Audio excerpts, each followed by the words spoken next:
أعوذ بالله من الشيطان الرجيم بسم الله الرحمن الرحيم أعوذ بالله من الشيطان الرجيم بسم الله الرحمن الرحيم أعوذ بالله من الشيطان الرجيم بسم الله الرحمن الرحيم يا أيها الناس إنا خلقناكم من ذكر وأنثى وجعلناكم شعوبا وقبائل لتعارفوا إن أكرمكم عند الله أتقاكم يا أيها الناس إنا خلقناكم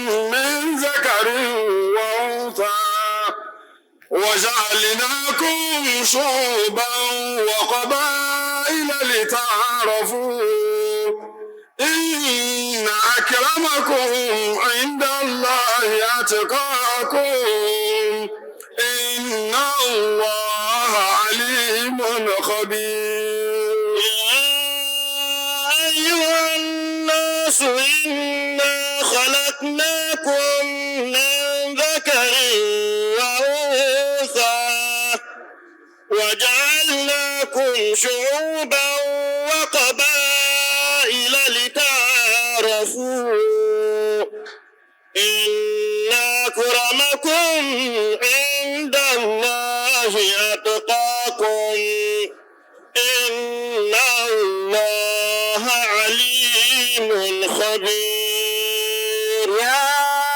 أيها الناس إنا خلقناكم من ذكر وأنثى وجعلناكم شعوبا وقبائل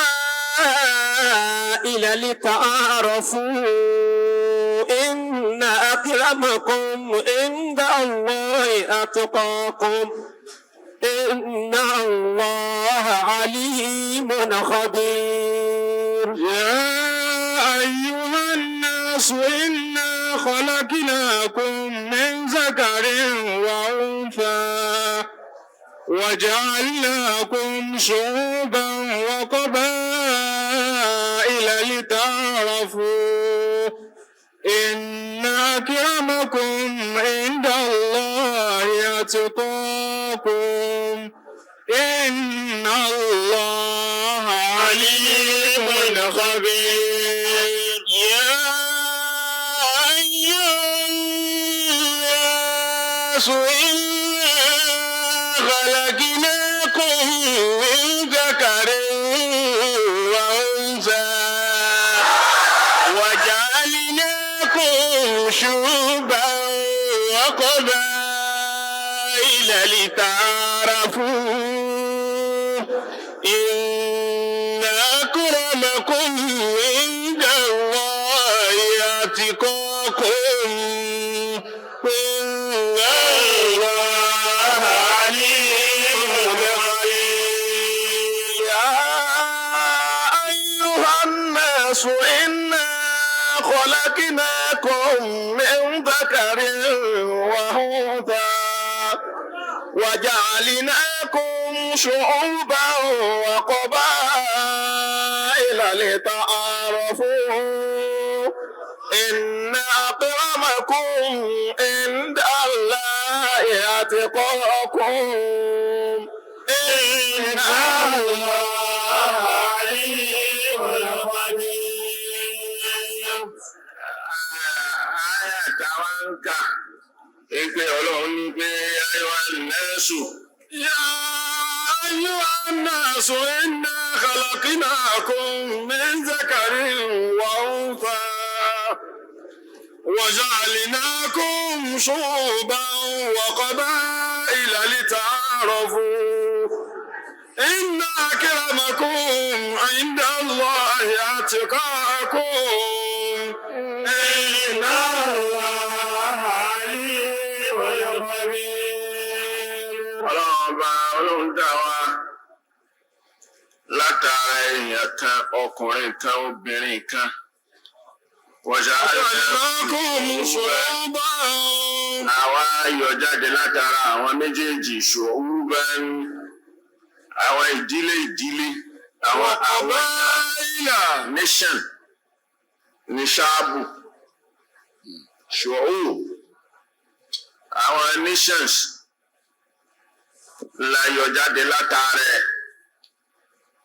tí nation yìí àwọn tó ń wí pé Yorùbá nation nítorí pé èdè pa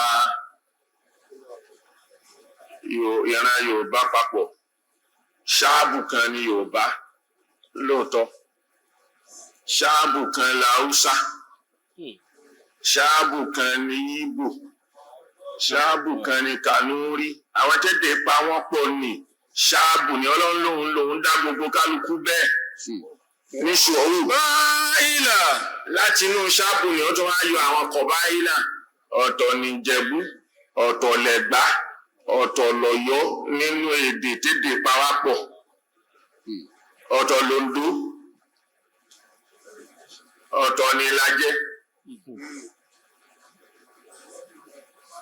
wàkọ́bà ìlànà ìdáhàrọ̀ fún kí kálukú lè máa ẹ̀ kó sì ti mọ bí tóun ti jáde. Inna akramakum inda Allahi atqakum.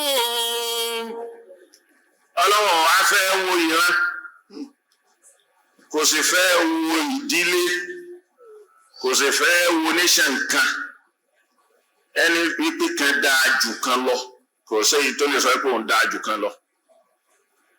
Kò síbi tí ò sí kírímínà kò sí ìran tí ò ní kírímínà. Inna akramakum inda Allahi atqakum. Àwọn tí ò bá jẹ́ kírímínà ní ìjọ kọ̀ọ̀kan tí wọ́n mọ Ọlọ́run tí wọ́n ń sin Ọlọ́run àwọn èèyàn náà ni atqakum àwọn ló dáa jù wájú Ọlọ́run. Sọ ìwé ò ṣe dúkó dáwájú Ọlọ́run tayọ kó ló fẹ́ dáwájú èèyàn.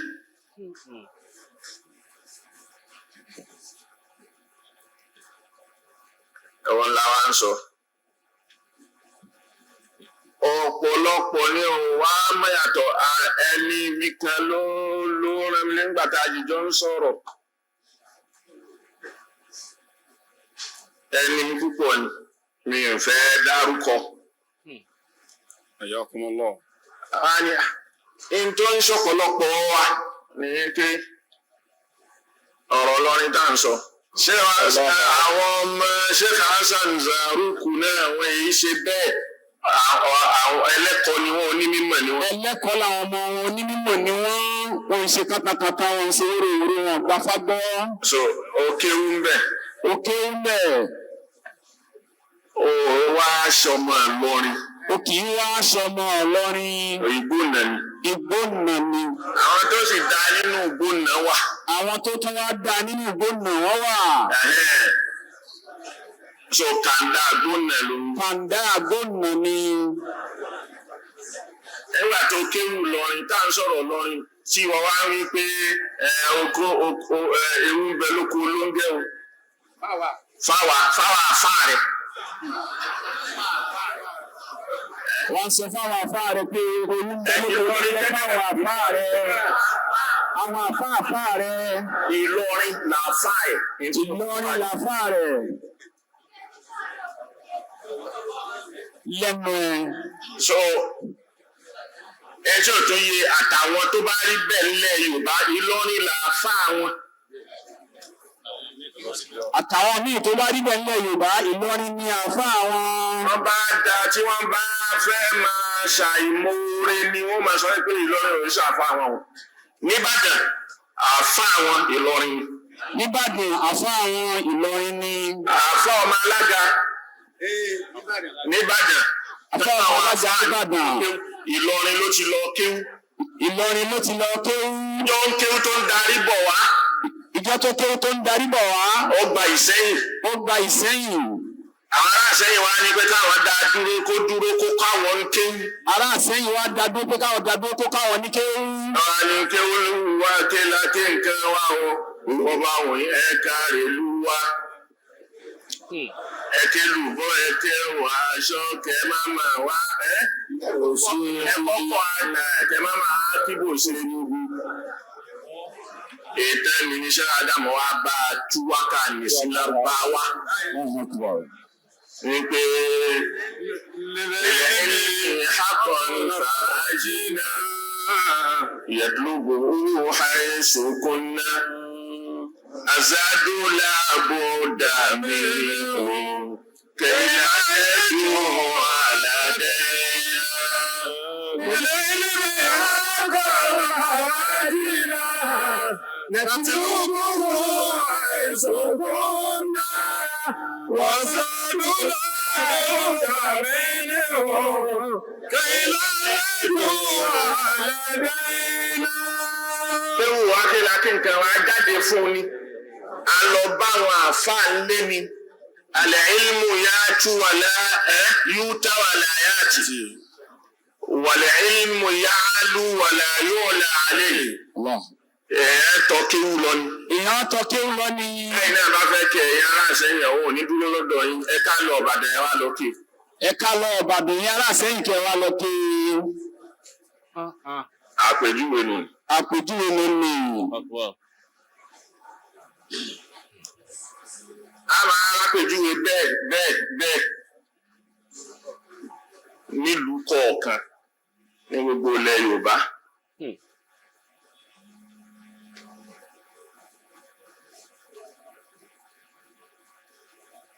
Ẹgbà ká bá di pé a ní pé ẹni tó sọ̀rọ̀ yìí Ìlọrin làáfàá rẹ̀. So tó wá ń sọ wípé èmi ń sọ tí bàbá mi gan ò lè sọ àbí tí bàbá mi ò sọ. Àwọn àfáà rẹ̀ mo ti sọ fún wọn. So kó yóò lọ bá wọn. Wọ́n wá ṣèṣe àfáà lé lórí.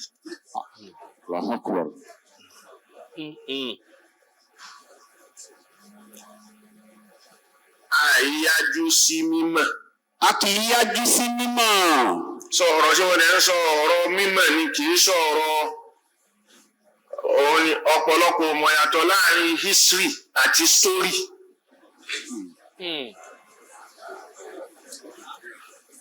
Story ọ̀tọ̀, history ọ̀tọ̀. So lọ́dọ̀ Lárúbáwá lọ́dọ̀ wa a máa ń pè ìkan tarikh, ìkan qissa. So lóòótọ́ Al-Qur'ani ń lo qissa. Àmọ́ qissa tí Al-Qur'ani ń lò, Al-Qur'ani pè qissa tiẹ̀ ní ahsanul qasas. Allahu Akbar. Tó fi hàn wá wípé ahsanul qasas wà. Àwọn ìtàn tó ń rù. Story tó ń rù tí ò lẹ́sẹ̀ ńlẹ̀. So wal-qissa riwayatun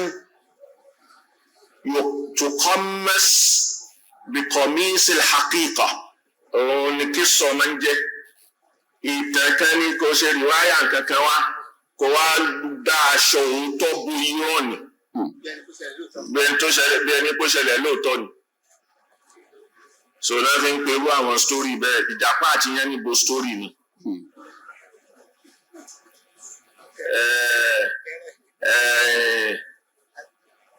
Babaláwo mú wá bẹ̀ẹ̀bẹ̀.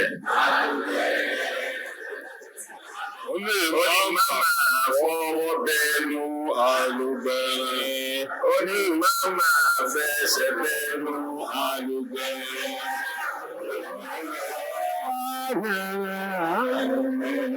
Mo fọwọ́ kalẹ̀ mọ́ lórí bẹnu àlùbẹ̀rẹ̀. Mo wá fọwọ́ kakù lórí bẹnu àlùbẹ̀rẹ̀.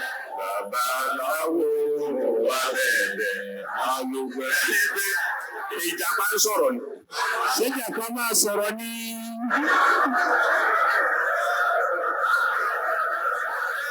Àmọ́ wọ́n fẹ́ fi kọ́ ẹ̀kọ́ ẹ̀kọ́ ni.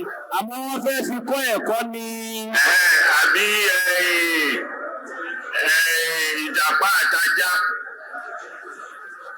tó wá ní ìyá ta kùn wálẹ̀ o àlùjẹ́jẹ́ nígbà gbogbo ayé ló pa ayé ẹ̀jẹ̀ àlùjẹ́jẹ́ nígbà. Èyí ò ní. Gbogbo yìí ni Story ni àlọ́ àpagbè ni. àlọ́ àpagbè ni. Àwọn àlọ́ àpagbè ni. Àwọn àlọ́ àpagbè ni. Ẹ̀ka máa ń sọ fún yàn ẹ̀yìn ọ̀rọ̀ ìpè ìjàpá àti ajá lóòótọ́. Ajá pa àwọn ìyá gbogbo wọn pa ìyá tí wọ́n jẹ. So ìjàpá gbé tiẹ̀ ó jù sọ ó gbé lọ sí sánmà. Òun máa wá pe ìyá rẹ̀ pé takùn wálẹ̀ tó wá fi gbé kí ó lọ jẹun lọ́dọ̀ ìyá tiẹ̀. Ẹni tó bá ń sọ fún yóò rò pé òótọ́ ni. Yóò rò pé lóòótọ́ ó ń ṣẹlẹ̀ ní kẹ́nìkan. Àmẹ́kọ̀ọ́ ni wọ́n fẹ́ fi kọ́ yẹn ń bẹ̀ ó dà. So Antanul Qasas ni kì í ṣe Ahsanul Qasas. Ọlọ́run wa sọ fún wa wípé nahnu naqussu alayka ahsanal qasasi bima awhayna ilayka hadhal Qur'an wa in kunta min qablihi laminal ghafilin. Nahnu naqussu alayka ahsanal qasasi bima. Ọlọ́run àlàwà ń pa ìtàn yìí tó lóore tó dáa jù nínú ìtàn. Àwọn làwa ń pa á fún wa nẹ́bí. Bima awhayna ilayka hadhal Qur'an. Bí wọ́n ń ṣẹṣẹ nínú Al-Qur'ani yìí. Wa in kunta min qablihi laminal ghafilin. Wọ́n máa pa ìtàn wọ̀nyí ó máa ń pa ẹ̀. Anta minal ghafilin ó máa ń pa ẹ̀ àní sọ pé ó fọ́nú fọ́ra. Àìsọ bẹ́ẹ̀ sá nẹ́bí. Àwọn kò máa ń pa ẹ̀ ni. Wa in kunta min qablihi laminal ghafilin. Ọlọ́run tó wá sọ yìí pé tilka rusul kullan naqussu alayka min anba'i rusuli ma nuthabbitu bihi fu'adaka wa ja'aka fi hadhihi maw'izatun wa zikra lil ma nuthabbitu bihi fu'adaka wa ja'aka fi hadhihi وموعظة وذكرى للمؤمنين ونقص عليك من أنباء الرسل كلا نقص عليك من أنباء الرسل ìkọ̀ọ̀kan là ń pa fún ọ nítàn nínú àwọn òjíṣẹ́ tó ti ṣáájú nípa wọn. Màánú bá nítorí ipò àdáka. A fi ń di ọkàn rẹ mọ́lẹ̀ tá a fi ń fọkàn rẹ rinlẹ̀. وجاءك في هذه الحق. Ibi eléyìí tá à ń sọ yìí náà òdodo ti wá dé wá bá ọ. وموعظة Àti wáàsí. وذكرى للمؤمنين. Àti wáàsí àti ìrántí fún gbogbo àwọn mùmínì. Al-Qur'an.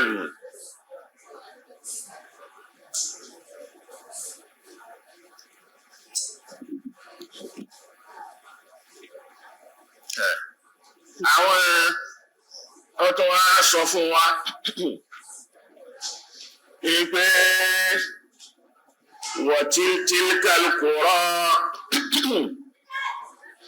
tilka al-qura naqussu alayka min anba'iha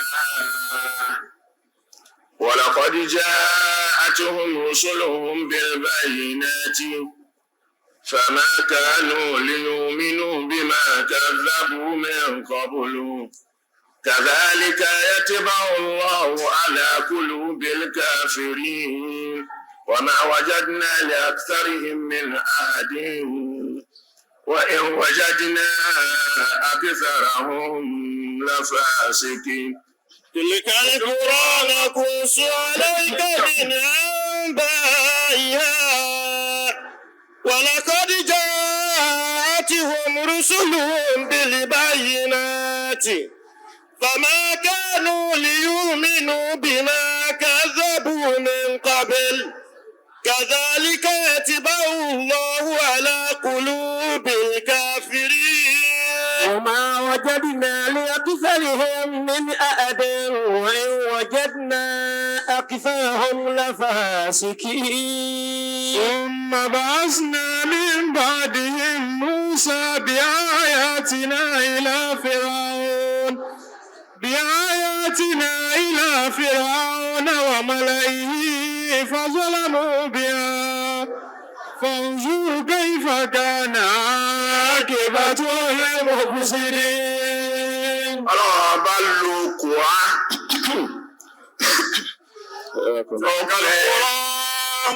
Ó pe Al-Kùránì ní ó pe Mẹ́kà ní Ummul Qura.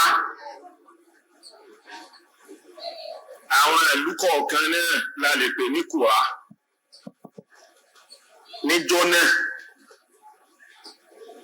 àbí ìtọ́ bá bẹ̀rẹ̀ bẹ́ẹ̀ yóò bẹ̀rẹ̀ látara wípé kọ́ríà ni. Kọ́ríà ní di ìlú ńlá, ìlú kékeré. Ní di ìlú ńlá ní di àwùjọ ńlá, ní di àwùjọ ńlá. Táwùjọ oríṣiríṣi bá ti péjọ síbẹ̀, àwọn ni wọ́n di ìlú ńlá.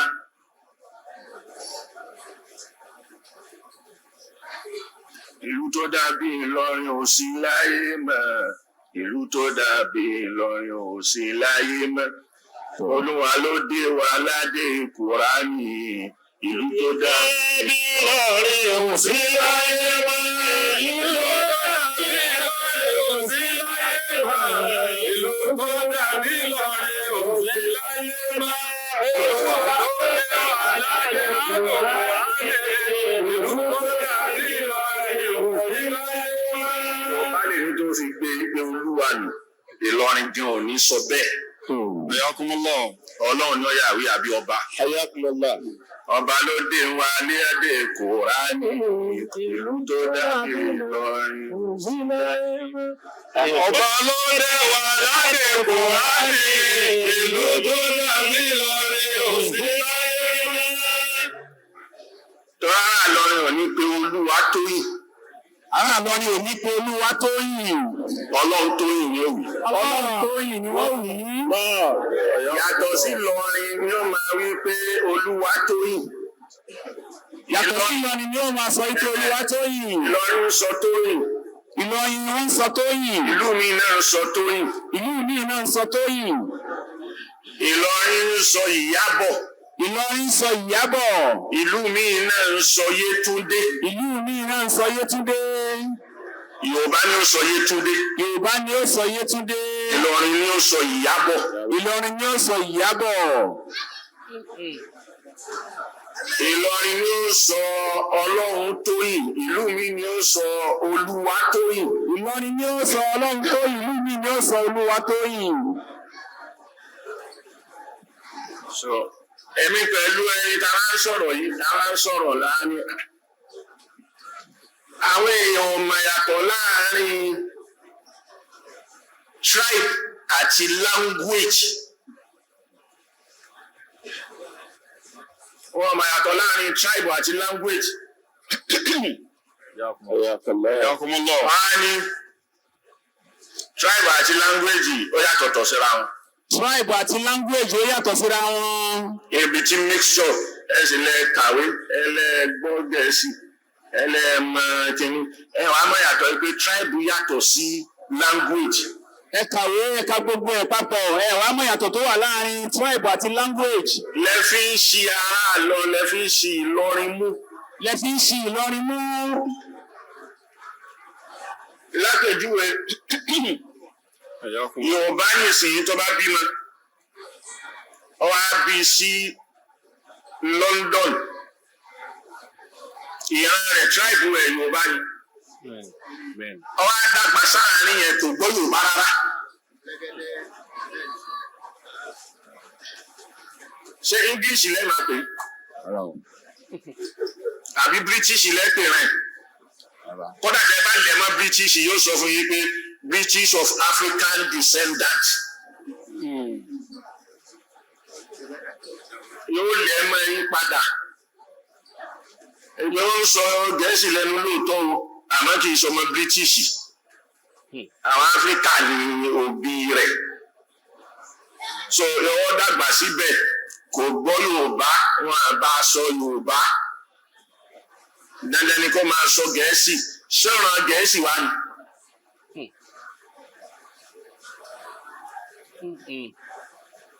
Èmi tí tribe ṣe yàtọ̀ sí language. Mọ́ á ní èyí òun náà jìnnà. Máa bá bí ọmọ kò bá jẹ́ òyìnbó, kò bá jẹ́ àwa Yorùbá yìí, kò bá jẹ́ tínú. Tí wọ́n wá lọ jù sáàrin inú igbó tó dàgbà sáàrin àwọn ẹranko tí ò bá ẹnì kankan sọ̀rọ̀, tí wọ́n ṣèdè kan sí rí. Wàláhì kò ní gbèdè kankan. Yóò sì máa communicate pẹ̀lú àwọn ẹranko nínú igbó. Yóò máa gbọ́rọ̀ wọn, wọ́n sì máa gbóhùn náà yìí. Igbe tí wọ́n ń ké ní àtàrà rò yìí pé ẹyẹ ń kọrin lásán ni àbí kìíní ni. Òun mọ ìgbà kára ni wọ́n mọ gbà tí ó mọ tí wọ́n ń wí. Torí bẹ́ẹ̀ ló dàgbà sí. Kò wá ní gbọ́ èdè kankan ò ní gbọ́. Ṣé àwọn aṣọ pé ìran ẹranko ni àbí ìran èèyàn?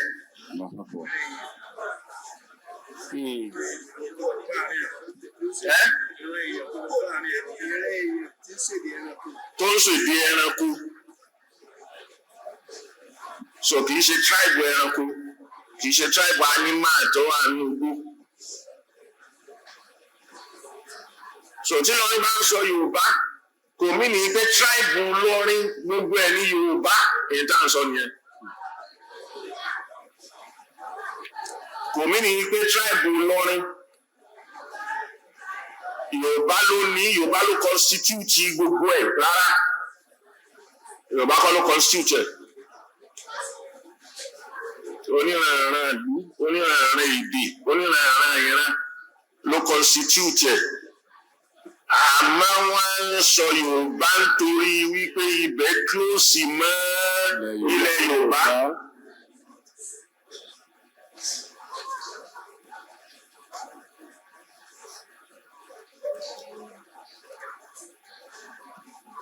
Ọlọ́run wá ní pé tílkà lọ́wọ́ nàkúsù alayka min anba'iha. Àwọn ìtànlú tá a bá pàtàn fẹ̀ ìtàn Yorùbá, ìtàn Kúrà ní Kọ́ríyà ní jó bẹ̀rẹ̀. Tá a bá pàtàn Ọlọ́run ní pé àwọn ìlú nù ní àwọn abúlé, àwọn ìlú là ń pàtàn fún. Là ń pàtẹ nàkúsọ alayka min anba'iha. Nínú àwọn ìwé ibẹ̀ là ń sọ nítàní. Wa laqad ja'atuhum rusuluhum bil bayyinat. Àwọn tó ń wá tí wọ́n ń sọ wípé rárá kì í ṣe bẹ́ẹ̀. Ìtẹ̀tẹ̀ dìmú ni ò ń ṣe bẹ́ẹ̀. Òjíṣẹ́ ni tọ́lọ́run rán wọn sí irú ẹ̀ lèmi náà iṣẹ́ Ọlọ́run ò ń jẹ́ fún yín pé rárá. So mo ń jíṣẹ́ Ọlọ́run tó bá wá fèsì mi, ó fèsì Ọlọ́run. Wa ma kanu liyu'minu bima kazzabu min qablu. Ìrọ́dọ̀ tí ń pàṣẹ ìtẹ́lẹ̀ kò ní jẹ́ kí wọ́n gba ilé yìí wọlé. Àlùkùránì ló sọ̀rọ̀ àbí bá mi tú.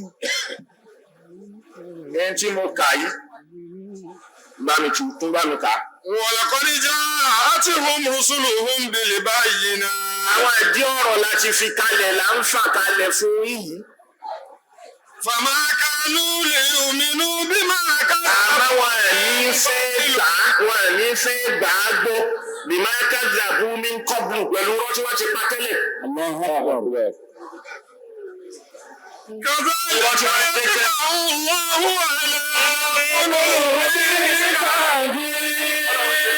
Dídí ọkàn àwọn kèfèrí nù. وما وجدنا لأكثرهم من أحد. Àwọn aládéhùn lọ́dọ̀ tẹ́lẹ̀. وإن وجدنا أكثرهم لفاسقين. Ọ̀pọ̀lọpọ̀ òkì ni wọ́n ń ṣe mùmínì, wọn àgbọ́lọ́ ń gbọ́.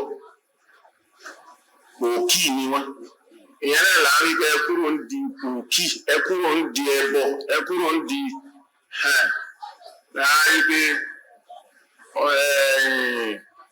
ń pàtàn kẹ́nìkan ó ń ṣe kẹ́nìkan Yorùbá nation àìpé kí lẹ fẹ́ lọ fún kí ni Yorùbá lòun fẹ́ dáṣe sí. Kí ni Yorùbá ló ń fẹ́ dáṣe sí tẹ́ ẹ fẹ́ ya ń bọ̀lẹ̀ ń lọ ọ̀nà wo lẹ fẹ́ gbà? Akàwé àríṣẹ́ ta ni ò jẹ́ ríṣẹ́?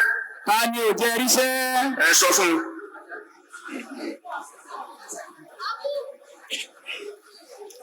Ta ni ò jẹ́ kí wọ́n ríṣẹ́?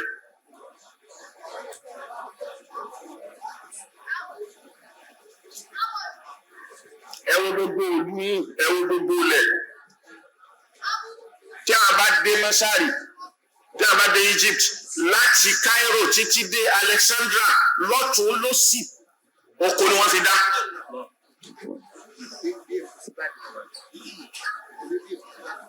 Ibi sí Ìlọrin àbí kẹ́ni because train tó rìn wákàtí kan ni eré ló ń sá eré gidi. Mo sì mo wọkọ̀ láti Alex dé Cairo rí kì í sọ̀rọ̀ wákàtí kan wákàtí 5.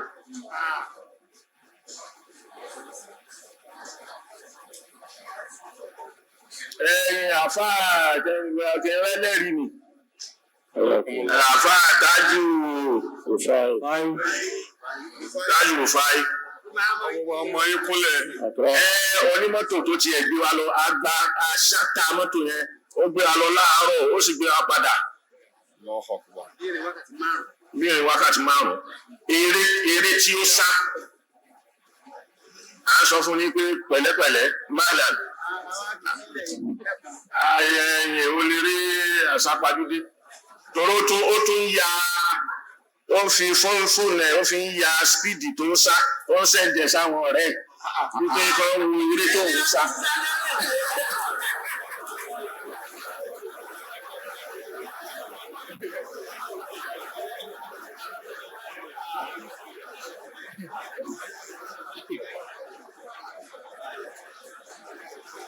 A jí kúrò ní láago 6 dájí a sì wọ Alex láago 5 àti aago 12.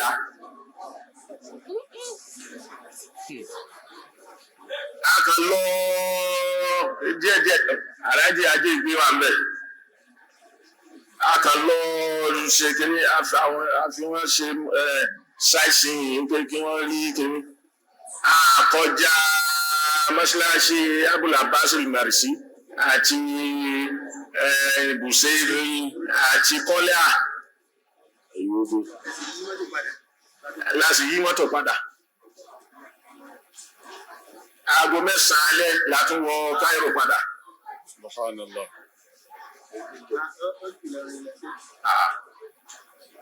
Lọ́tún lósì oko ni wọ́n fi dá. Oko. Ẹnikẹ́ni náà ló láǹfààní kóun náà jáde lọ kó lọ wò ó.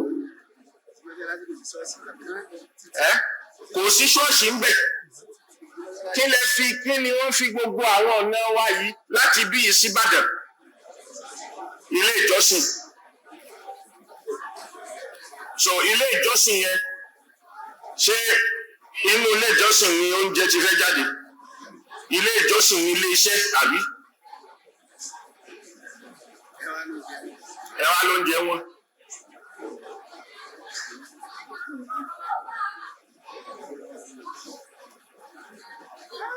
A ní lárúbá kan Dr. Abdulhakeem tó lò bí ká tó kọ́ họ́ọ̀lù síbẹ̀ yẹn. Ó fi ń dáko ni. Yóò dáko, yóò gbin àgbàdo, yóò gbin ẹ̀fọ́ oríṣiríṣi. Sọ̀rọ̀ nígbà tó kúrò níbí yóò há àgbàdo fún àwọn àfa, yóò há ẹ̀fọ́ fún wa pé ta ló fẹ́ jẹ ẹ̀fọ́, ta ló fẹ́ lo ẹ̀fọ́, yóò há ìjọba ká. Ó tún dọ́gbọ́n sin adìyẹ. Sọ àwa lọ nígbà tó padà sí ìlú wọn. Ó ṣàmà ń dà mí láàmú tí n bá ti wá kí n yọjú sí wọn, tí n bá ti wá kí n yọjú sí wọn.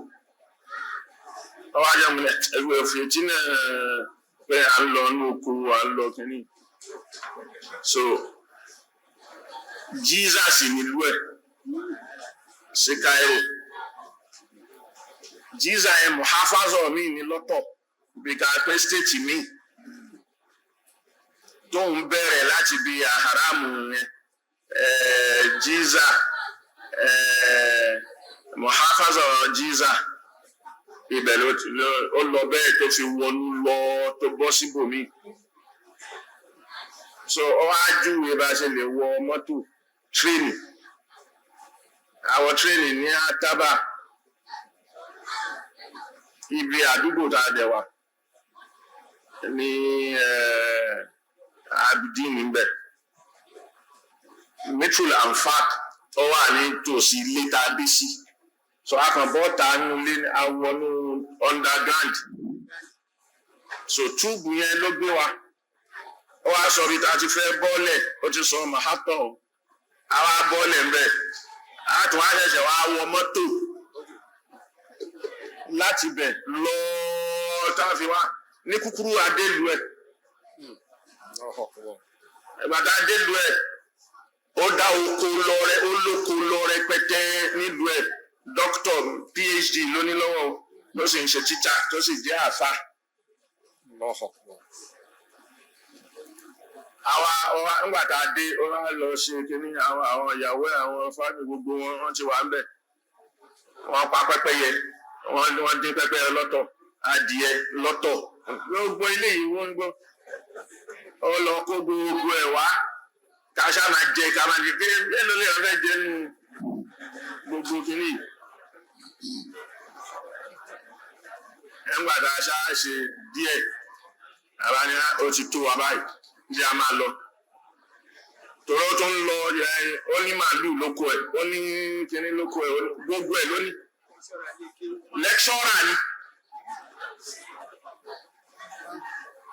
so àwọn tó gba PhD lórí agric science ń bo ni wọ́n wà kí ni contribution wọn.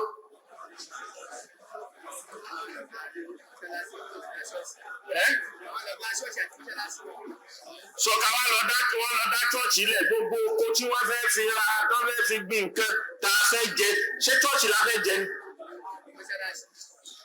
àbí mọ́ṣáláṣí àbásàlátù la fẹ́ jẹ ṣé àáfàá tó fẹ́ ṣàṣàrò kò ní jẹun fámìlì rẹ̀ ò ní jẹ pásítọ̀ ò ní jẹun pásítọ̀ àti kìnní ò ní sọ wọ́n á lù wá lórí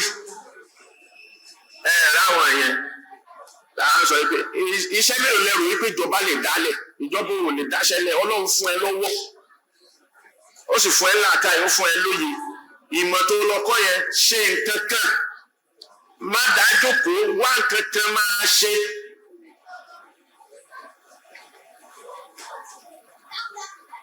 bọ̀túmẹ́lẹ́kù là ń wá káàkiri a sì mọ̀ pé sánmọ̀ ò ní rọ góòlù kò sí Ọlọ́run ò ní ṣe bẹ́ẹ̀ kò ní rọ góòlù fún ẹ sọ owó o fẹ́ lówó òṣòwò àbí kò níṣẹ́ ọwọ́.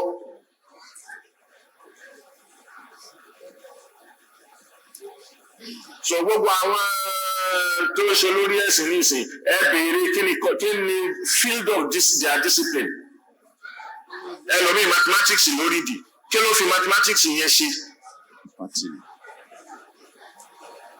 torí di sáyẹ́nsì kí ló fi sáyẹ́nsì yẹn ṣe tó dá sí church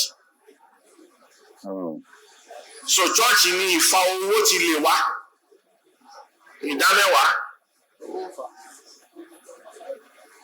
ìfa nínú owó kì í ṣe owó ìfà ní tó lo owó ìfà. ìfà owó.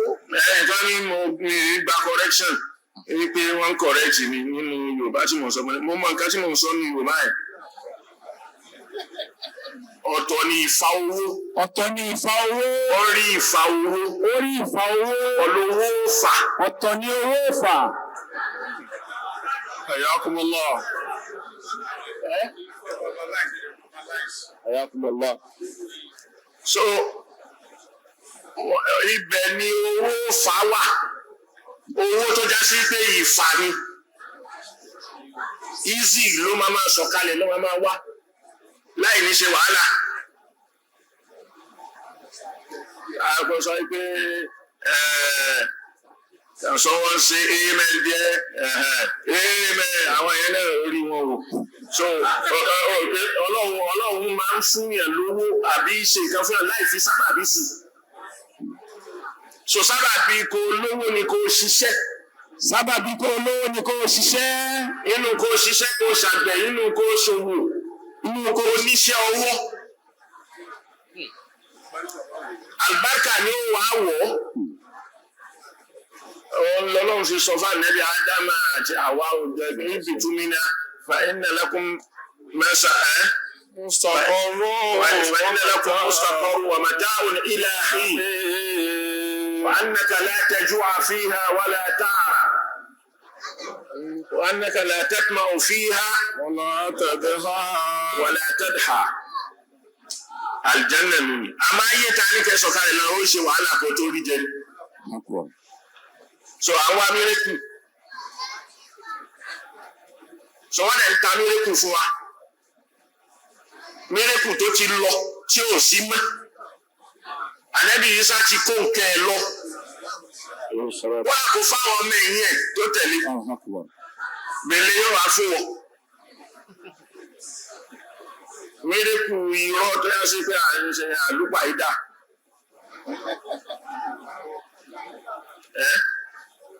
àlùpàídà ni àbámọ́dá so mírèkù gan-an ọlọ́run ló fún ànábì Ìsá ọlọ́run yẹn sì fún yẹn mírèkù àyàfi kó ní challenge inú láti fi ṣe ìsìbáàtù dáwà nùbúwà ẹni yẹn kó fi rinlẹ̀ kó fi jẹ́ òjíṣẹ́ ọlọ́run ẹ̀ rinlẹ̀ so àwọn èèyàn ni wàá bẹ̀rẹ̀ ni wàá so yóò wá mú wá nù wọn nǹkan tó bá gbajúmọ̀ lásìkò yẹn ni ó jẹ́ mírèkù ẹ̀ bẹ́ẹ̀ nìkan ó bá ṣe mírèkù nísìnyí àbí kó ṣe tó dájú iPhone lọ mírèkù nìyí ṣé ayé fóònù làwà yìí sọ̀rọ̀ èyí tí wọ́n ń ṣe iPhone yẹn tí wọ́n ń ṣe síríìsì fóònù oríṣiríṣi tó kúrò ní pẹlẹbẹ 3G 1G tó kúrò ní pèmípadà ọwọ́ ń ronú èyí ò gbin ló ń jẹ́ mírèkù ọpọlọ yẹn òun ló ń jẹ́ mírèkù láyé tá a wà ní ìsìn so wọ́n ṣe 1G wọ́n ṣe 2G wọ́n ṣe 3G wọ́n ṣe 4G wọ́n ṣe 5G ẹ̀ wá ní antichrist ni ẹ̀ wá ní 5G yẹn o wọ́n fẹ́ máa fi pa àwọn èèyàn ní o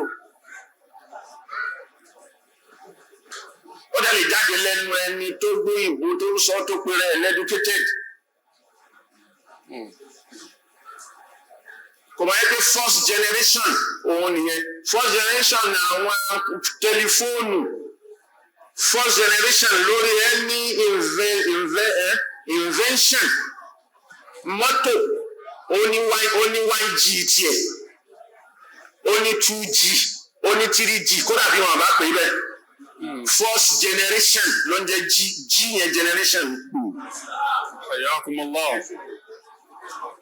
Second generation so ìjọ tí mọ́tò wà àwa yìí gbọ́njú bá wọn mọ́tò kò ní kọ́kọ́rọ́ ignition kányúnyúnyún tó bá fi kọ́kọ́rọ́ sí báyìí wọ́n lọ ọ̀pá lọ sí ẹnu ẹni wọ́n wà róòlù ẹ̀ gbúrúgbúrúgbúrúgbúrú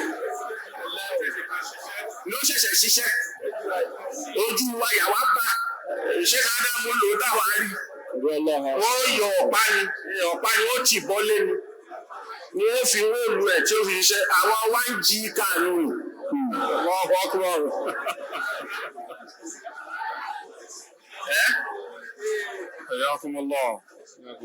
so kò ní trafficator ọwọ́ ni wọ́n máa fi ṣe trafficator ẹ̀ báyìí.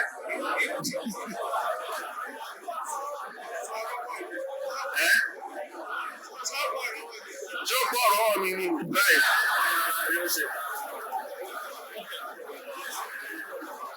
nígbà ó yá ìgbà tí second generation rẹ̀ ó dé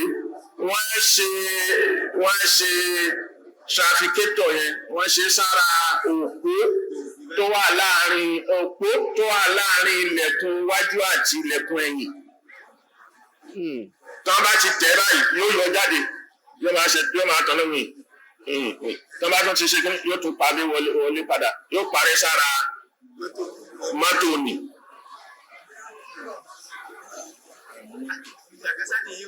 Ìgbà kan lèyìn ni so mọ́tò ti wá dàgbà òun náà ti ń wọ 5 generation. So 5 generation ni kò di kọ́kọ́rọ́ dání o ní kì í bọ́ lẹ́nu o ní ṣe kíní kẹ̀kẹ́ tẹ bọ́tìnì kó kà dó fún ẹni tání nínú ọkọ̀ parí ó ṣiṣẹ́ nù.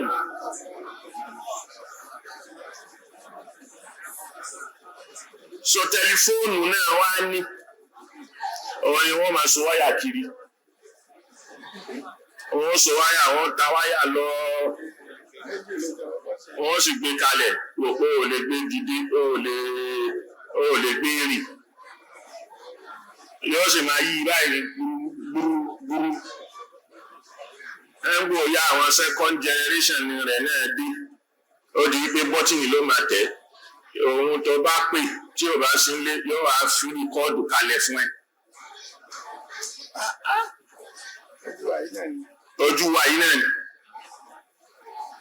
tó bá ti dé yóò kọ́kọ́ gbọ́ voice note mi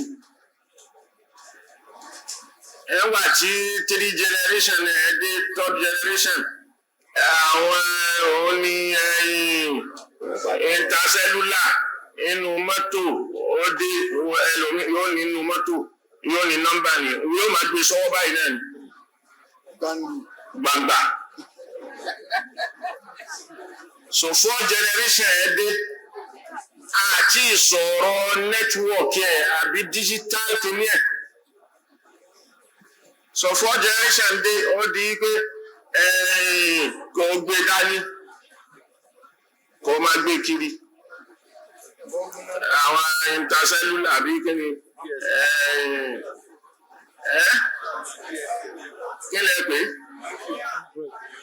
GSM kò tí ẹ ti di GSM èyí tí Nàìjíríà kọ́kọ́ lò káwọn ti Nitel 05 tí wọ́n máa ń gbé kiri gbìngbì báyìí ọ láwọn ojú olówó tó ní yóò lọ́pàá kan lórí báyìí sẹ́lúlà nílẹ̀ wọ́n ń pè ní sẹ́lúlà so ìyẹn lọ so 5th generation ló dé gbogbo àwọn èyí táwọn yẹn kò lè ya fọ́tò kò sí kámẹ́rà ń bẹ̀ kò sí kíní kankan ń bẹ̀ kámẹ́rà dé ó di wípé o tún lè ṣe Android o lè download WhatsApp o lè download Facebook sínú ẹ̀ o lè Nàìjíríà yìí àti kọ́kọ́ lò ó tí o gbogbo fóònù ṣé o lè ya fọ́tò ń bẹ̀ ni ẹgbẹ́ o ya o kàn lè ya fọ́tò kò lè sẹ́ndì ẹ̀ lọ́ọ̀bì kankan kò sì sí Bluetooth infrared lọ́wọ́ ẹ̀yà ọkùnrin lọ́wọ́.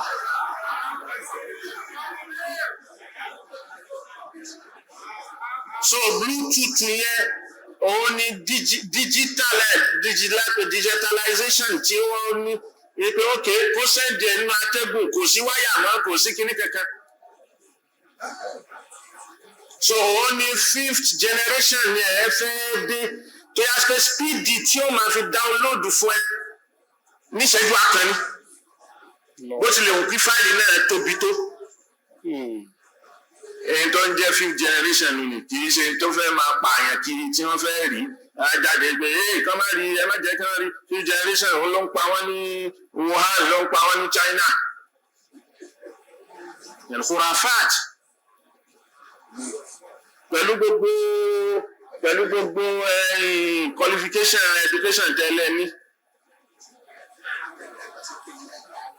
Ṣebí dàgbàsókè ni. So ẹ ń fẹ̀sìn dayérú so àwọn gullible people tó dẹ̀ ń tẹ̀lé ẹ̀kọ́ ń brainwash wọn tó yá sí pé láì kò ní fààyè lẹ̀ kán ronú Islam fààyè lẹ̀ gbogbo afalata kìlú ó ní orori kò rori so Islam ò ń ṣe dogmatism tó bá gbé nǹkan kan lé ẹ lọ́wọ́ ronú sí ọlọ́wọ́ wá ní pé walau anna ahla al-qura amanu wattaqaw lafatahna alayhim barakatin minas samai wal ardi walakin kadhabu فأخذناهم بما كانوا يكسبون ولو أن أهل القرى آمنوا أبولون أملون به yàtọ̀ sí mẹ́rin àpèmára rọ̀ tó yà sí pé mo ní civilization ẹni pé civilization ti wà kó ìbò tó dé láwọn northern part.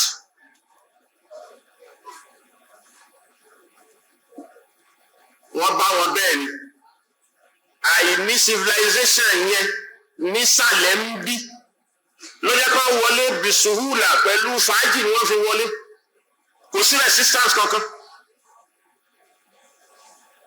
làwọn náà dẹ̀ fi rí wọn pé àwọn tó dé yìí wọ́n lajú gbé o la fi ju gbogbo culture wálẹ̀ lágbà tí wọ́n sọ nínú nǹkan tí wọ́n mú wá wọ́n mú Bible wá wọ́n mú sáyẹ́nsì wá technology wọ́n mú kí lè ń pè culture wọ́n gbé dání Haúsá ò gba culture wọn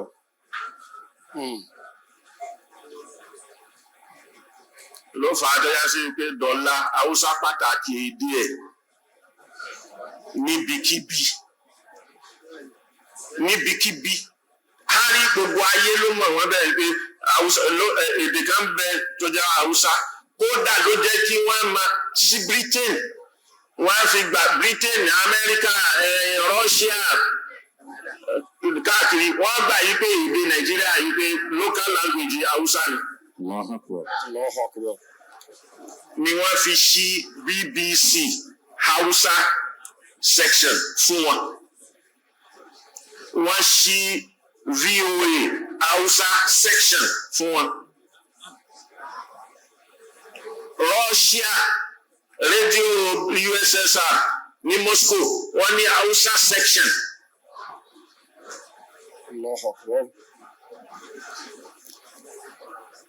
Ní wọ́n fi Hausa láti lé ohun pẹ̀lú agbádá rẹ̀ àbí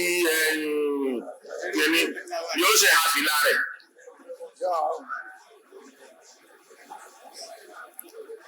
Àmọ́ àwa Yorùbá àti Ìgbò á ju nǹkan tá a lá nílẹ̀ because àgbà ipá ní. Láfi embrace èdè wọn, a embrace culture wọn, a embrace Bible torí pé àgbà ipá lẹ́sìn.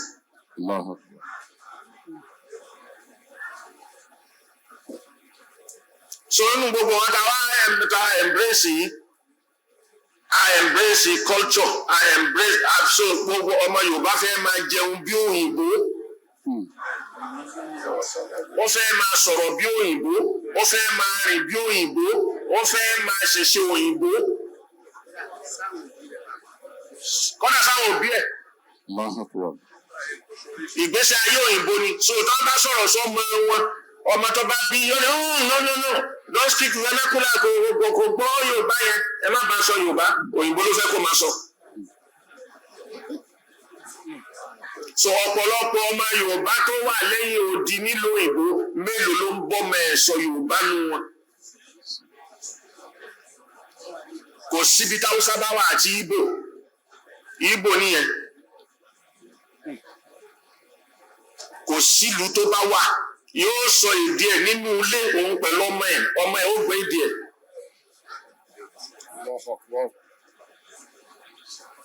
Ẹ ta èdè ẹ wá ń béèrè Yorùbá nation ṣé Gẹ̀ẹ́sì ni ká máa sọ ń bẹ̀.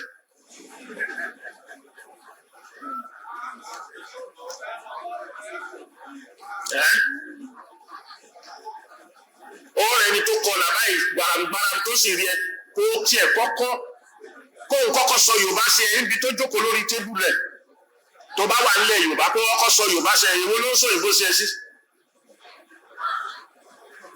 Haúsá bá Haúsá ṣe rí nìyẹn. Ńjọ́ mo wà ń Kánò sẹ́, mo bá wọn ṣiṣẹ́, ẹ bá lọ mínísírì, Gídá Murtala ní gbogbo mínísírì wà. Ministry of Education, Ministry of kìnìkan ìgbà gbogbo ẹgbẹ́ ló wà.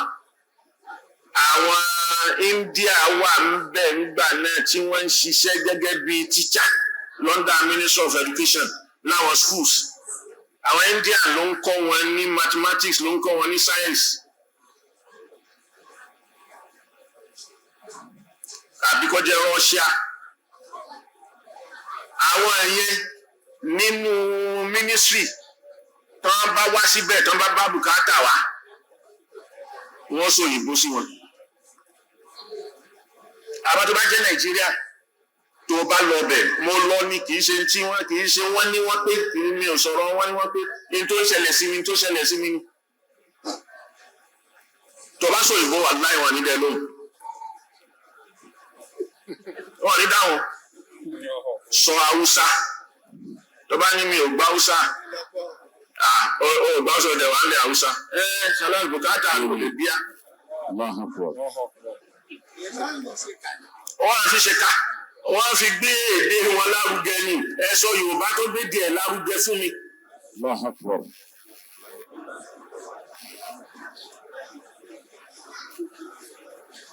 So culture, civilization, la sọ̀rọ̀ ẹ̀.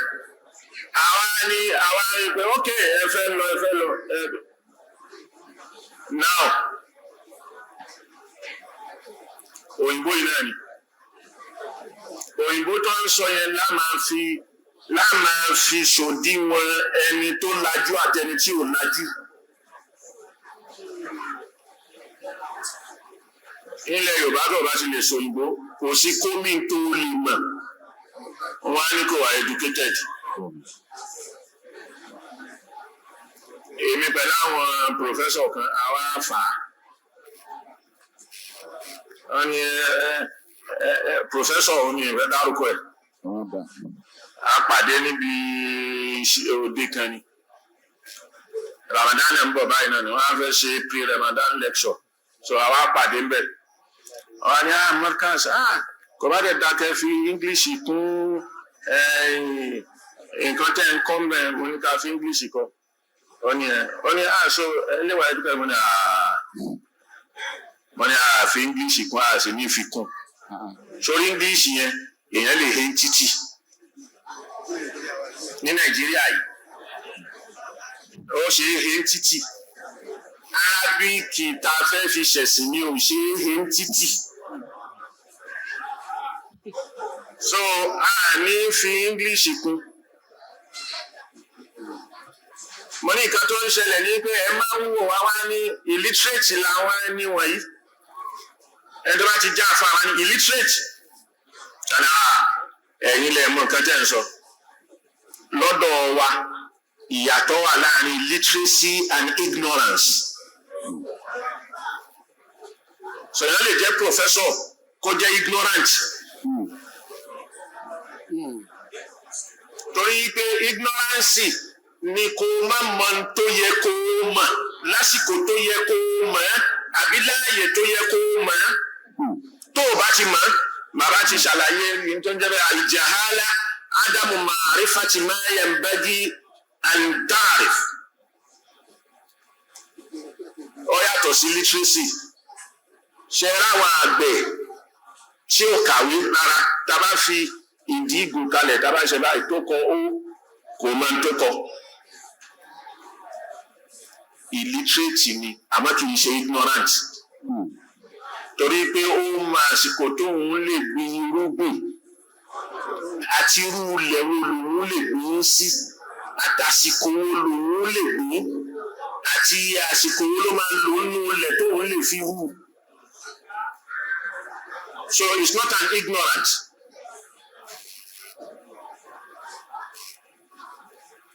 So ó sì mewé tóun lè lò tí bàbá ṣeun.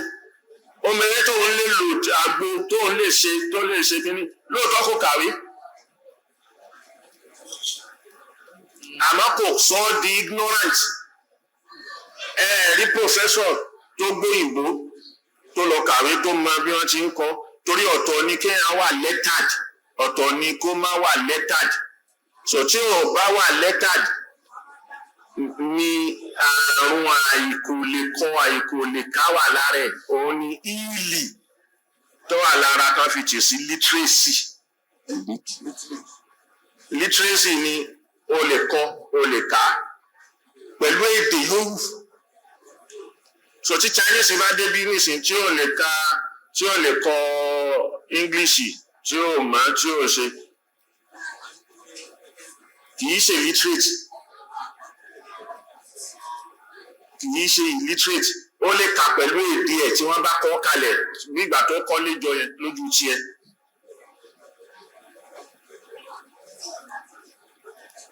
Professor tó mọ Gẹ̀ẹ́sì tó lè sọ látòkè délẹ̀ tí a sì pé yóò tó fi kùwé yóò fi ṣe kínní tá a bá han tí Japanese bá han èdè ẹ̀ kalẹ̀ tó wo bọ̀ báyìí bí fọ́tò illiterate ni nínú èdè Japanese.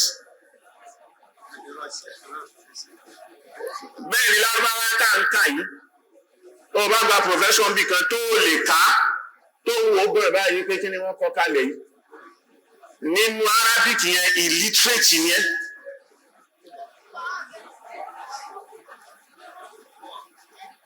So ọ̀tọ̀ ni literacy ọ̀tọ̀ ni pẹ̀lú èdè yòówù tó bá ti lè fi máa kọ́ tó lè fi máa kà ó ṣe illiterate mọ́.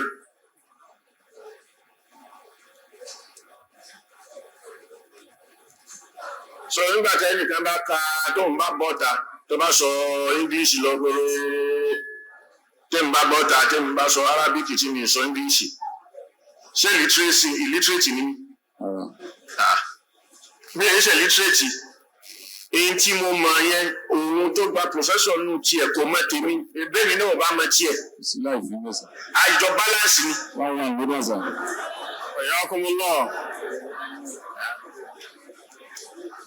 Àjọ balance ni Manakai. Sọ̀tẹ́ àbá ti lè máa kọ pẹ̀lú èdè yòówù tó lè fi kọ tó lè fi kà is no man an illiterate. Ẹni tí ò bá lè kọ tí ó lè kà àrùn àìlèkọ kà wà lára ẹ̀ òun ni illiterate unlettered nínú gbogbo àdàpè bá mi. So but literacy kíkọ kíkà ló ń jẹ́ bẹ́ẹ̀. Ọlọ́ àyàtọ̀ tó wà láàrin al-ilmu wal-jahlu àbí al-ummiya wal-jahala. So ummiya ni kò lè kọ rárá kò lè kà. Ọmọ ìyá ẹ̀ bí ìyá ẹ̀ ṣe bí. So ọmọ tó bá ti lè kọ tó lè kà kì í ṣe illiterate mọ́. So òun làwọn èèyàn wa yìí Yorùbá a máa wá wò ẹ wo àwọn tí wọ́n fi gbédè wọn lárugẹ tí wọ́n fi táwọn èèyàn fi àwọn ará míì fi ń kú lé wọn lórí lọ́nu.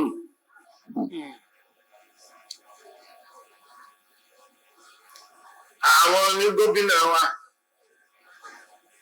tá a wà kí ló kọ̀ fún wa láti sọ Yorùbá lu wa. Ṣé àwọn kan tá à ń gbé lọ Oòduà náà nìyí. Ẹ fẹ́ kí àwọn ìyá lọ́jà ẹ pè wọ́n fún mítìnì ẹ wá sọ òyìnbó wájú wọn ìyá ọlọ́jà. Ẹ ń pàṣẹ pọ́lísì ẹ ń fẹ́ kán mọ pọ́lísì tẹ ní ẹ fẹ́ kán mọ nǹkan tẹ yẹ kán gbọ́ yé ẹ wá ń sọ èdè míì sí wọn. Báwo ló ṣe fẹ́ rí sí grassroots? So ẹ wá fi ilẹ̀ fáwọn ní rédíò àwọn ní ká máa bá yín tú fún wọn. Wọ́n gbọ́ lẹ́nu yín gan báyìí kán máa wò yín báyìí kán máa gbọ́ lẹ́tẹ̀ẹ́nu yín. Ògbìfọ̀ ni yóò máa sọ pé gómìnà wí báyìí. Chairman local government wí báyìí. Bí Haúsá bá wà nílẹ̀ Yorùbá tí Ìgbò wà nílẹ̀ Yorùbá ṣáwọn ilẹ̀ ń ṣèjọba lé lórí mi. Ẹ fẹ́ kí wọ́n gbọ́. So àwọn tí táwọn máa wá wọ ẹni tí ó tú fún wọn.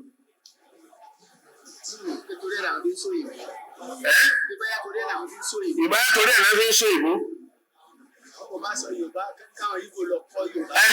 ẹ sọ ní pé Ìgbò tó wà lẹ́kọ̀ọ́ iṣẹ́ òbá gbọ́ Yorùbá pọ́blẹ́mù ẹ̀ nìyẹn kó lọ kọ́ kó máa wá ẹni tó fẹ́ sọ fún ìyẹn lẹ fi ní value lẹ fi ní kíímà fún ara yín àti kíímà fún èdè yẹn so kì í ṣe ní ìsìn ilẹ̀ máa ń pé afẹ́jà fún rẹ ó jà fún rẹ níbi èdè rẹ èdè ẹ ló identify ẹ ló sọ ẹ ló identify ló attach ẹ mọ́ rẹ. láti sọ pé irọ́ ló wà lábẹ́ nǹkan tí wọ́n ń pariwo yẹn. àwọn tí wọ́n ní value tí wọ́n ní political value mọ́ àwọn ni wọ́n pọ̀n sí wọn lẹ́yìn ó yẹ ẹ lọ dà lúrú. ẹ máa jàjà rán wọ́n yan Yorùbá jẹ ṣé ní dispensation tá a wà yìí wọ́n sì yan Yorùbá jẹ náà ni Yorùbá jẹ gbákejì wọ́n yan Yorùbá jẹ náà ni Yorùbá jẹ gbákẹrin. ẹ sọ rú bẹ̀ yàtọ̀ sásìkò yìí ẹ sọ rú bẹ̀ tí Yorùbá ti dé rí. níjọ́ sí Nàìjíríà ti wà.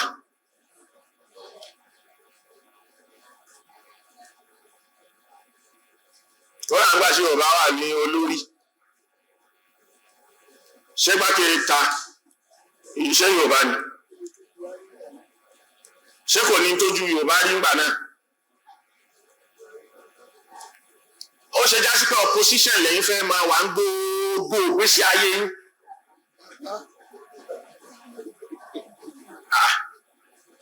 ẹ̀yin tá ń bá yín sọ ni ẹ̀ ó ṣe jẹ́ opposition lẹ́yìn fẹ́ máa wà ní gbogbo ìgbésí ayé ìjọ tí òyìnbó gbé òmìnira kalẹ̀ fún wa tí wọ́n dẹ́gbẹ́lẹ̀ tí wọ́n ṣe kíní ipò wo ni Yorùbá wà opposition. ìgbà tó ṣe tí wọ́n ti sọ́jà gbéjọba kalẹ̀ ipò wo ni Yorùbá wà opposition. ìgbà tí sọ́jà tó gbéjọba kalẹ̀ lẹ́lẹ́kejì ipò wo lẹ́wà opposition. ẹ wá wà láìláìtì ní ìsìn ìgbà yẹn tó máa ń sọ pé òkè kó bọ́ sórí yín kó padà sọ́dọ̀ yín o kẹ wá hẹ́ẹ̀dì ẹ̀ kẹ ṣe àwọn kan ìgbà yẹn wáyé pé Yorùbá gbọ́dọ̀ yá o Yorùbá gbọ́dọ̀ yá o ṣe rí pé èpè ń ja Yorùbá o.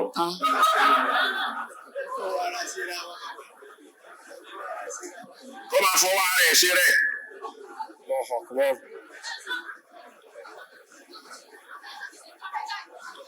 ẹ sọ gọ́ọ̀mẹ̀ntì tó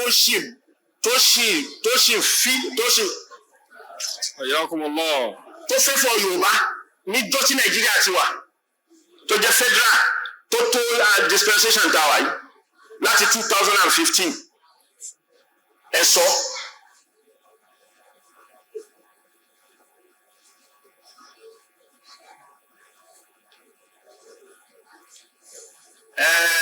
àwa la gbé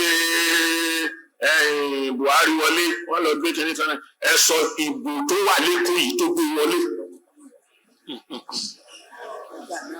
nígbà náà kódà títí di 2020 àbí 2019 kí ni gáàpù tó wà láàrin PDP àti APC ẹ sọ gáàpù ọ̀hún. Lagos State, Ogun State, Oyo State, Ondo State.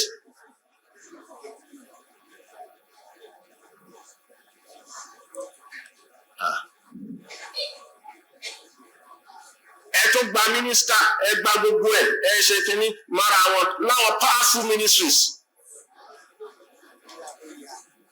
Ẹ wá lè fẹ́ yà kò pé yín tí ó bá pé yín ẹ bí àwọn tí wọ́n tó ń ṣojú yín. Ayakallah.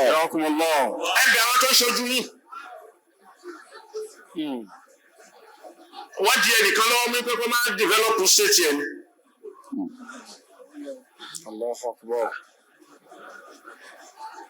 Sọ̀kè ló ṣàwọ̀ àtàwọn ní good policy tó yá sí pé àgbẹ̀ àfi bí Haúsá bá lo oko ẹ̀ tó kó oúnjẹ wá kẹ́ẹ̀ tó jẹun. Ìwé yìí náà ni a fẹ́ kà. Kálukú fẹ́ di táì márùn ni ẹni tó ní BSc in agric science oko rẹ̀ dà.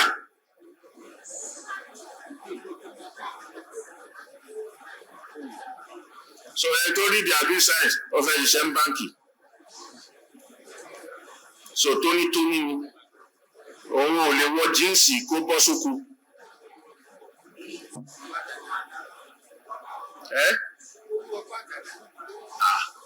so ibi táyé délé ní kó kúrò ní bí èyí tí wọ́n ń ṣe èyí tá a bá farming tá a bá kó lọ mechanizing farming wọ́n di ẹnìkan lọ́wọ́ kó má ṣe ni.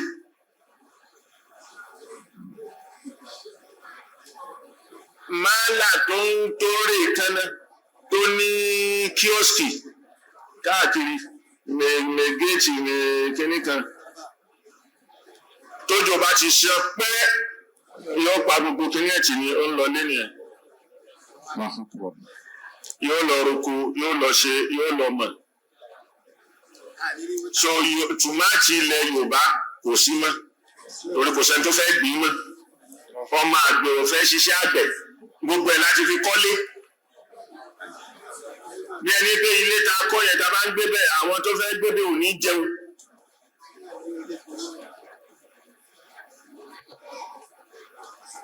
Òótọ́ ọ̀rọ̀ là ń bá yín sọ yìí ẹni tó bá wùn kó gbọ́ ẹni tó bá wùn kó bínú kó fẹ́ parẹ́ àgúnlá àgùntẹ̀tẹ̀ kó ya kárí kan ya Yorùbá ní àwọn àjẹ́ káwọn ṣiṣẹ́ ta ló di ẹ lọ́wọ́ mú pé wọ́n máa ń ṣiṣẹ́ ṣé ìjọba ní báyà wáyàwó ṣé ìjọba ní ó bẹ wáyàwó òun ní ó bẹ fẹ ìyàwó rẹ nílẹ̀ pé kó lóyún tó bá sùn kó lóyún tó yá sí pé àmọ́ nǹkan tó jẹ́ tíjọba lè ṣe àti tíjọba ò lè ṣe. Ẹ wo gba àwọn olórí ẹ̀sìn yìí owó wo ni wọ́n ní tán kó lórí ẹ̀sìn kan bọ́ sáàárín ìjọ ẹ̀ kó dẹ̀ máa sọ wípé òun fẹ́ ẹni tó lè fún òun ní 1 billion ní dúró yìí. Allahu Akbar. Ó rí àwọn dá lóhùn. Allahu Akbar. Subhanallah. So ebo ni kẹ́ni yẹn ti rí 1 billion yẹn ṣé kó lọ jí ni ẹni tó lè fún nírú ẹ̀ ẹni tí ó fún nírú ẹ̀ ó yẹ ká bẹ̀rẹ̀ sí fura sí i.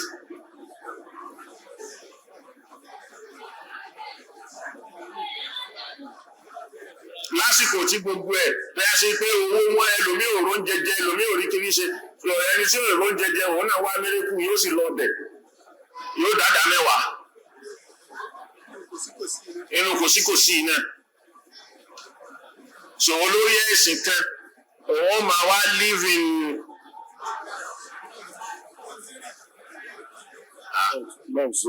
ẹlòmíì ní jẹ́ẹ̀tì mẹ́rin ẹlòmíì ní jẹ́ẹ̀tì méjì ẹni tó kéré jù tí ò ní ló ní jẹ́ẹ̀tì méjì olórí ẹ̀sìn sí ni so iṣẹ́ wo ni iṣẹ́ ọ̀hún tí wọ́n ń ṣe mo nígbà tó yìnbó dé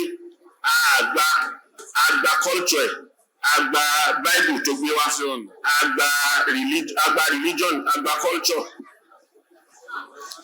àgbà technology. So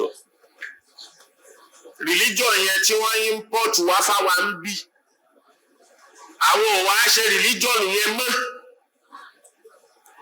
lọ Britain lẹ́nu gbogbo ṣọ́ọ̀ṣì wọn ni wọ́n ti tà tán wọ́n fi mí ṣe pop house pop club wọ́n tọ́ọ̀tì ń bẹ̀ ṣọ́ọ̀ṣì ní tẹ́tẹ́lẹ̀ gbogbo àdúgbò yẹn àwọn tí wọ́n ń ṣe ṣọ́ọ̀ṣì ń bẹ̀ wọ́n ti kú tán so àwọn ọmọ wọn ò sì ṣe ẹ̀sìn mọ́. So ó di kí wọ́n ta nígbà tí rẹ́fúrẹ́ǹdì àbí bíṣọ̀bù tó bá rí rẹ̀ dáyé pé òun nìkan lórí rẹ̀ níjọ́ Sunday ó di kó gbá wọlé ó di kán àlàgbòǹgbò lé ṣọ́ọ̀ṣì lórí tí wọ́n tà àwọn bẹ̀rẹ̀ sí ta ṣọ́ọ̀ṣì ń bẹ̀ ìyẹn làwọn mùsùlùmí míì ra ṣọ́ọ̀ṣì yẹn wọ́n ń sọ ọ́ di mọ́ṣáláṣí.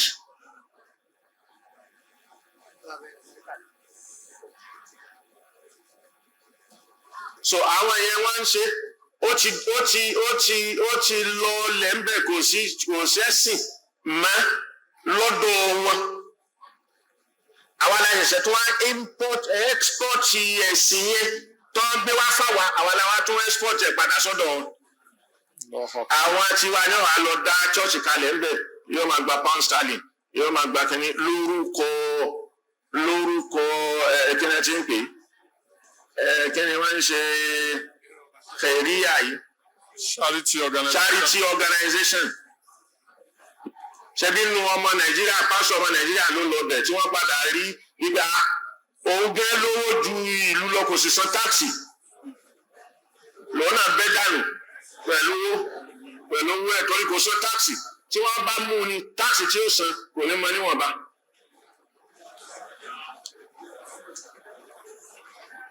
so àwa ń lọ àwọn èèyàn náà ló ń lọ bẹ̀ àwọn ọmọ nàìjíríà tó ń bẹ̀ dúdú bẹ̀ jẹ́ róyìnbó gidi tó jẹ́ ọmọ Britain tí wọ́n ṣẹ́kù nírú bẹ́ẹ̀ yẹn nìkan máa wá ṣe kí àwa tó ń lọ ta mẹ́rẹ́kù fún wọn.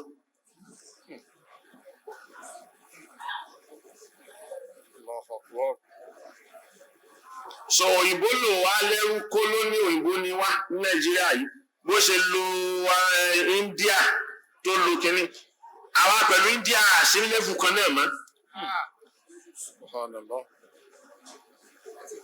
India ti gòkè jù wá lọ wọ́n sì pọ̀ ní population jù wá lọ.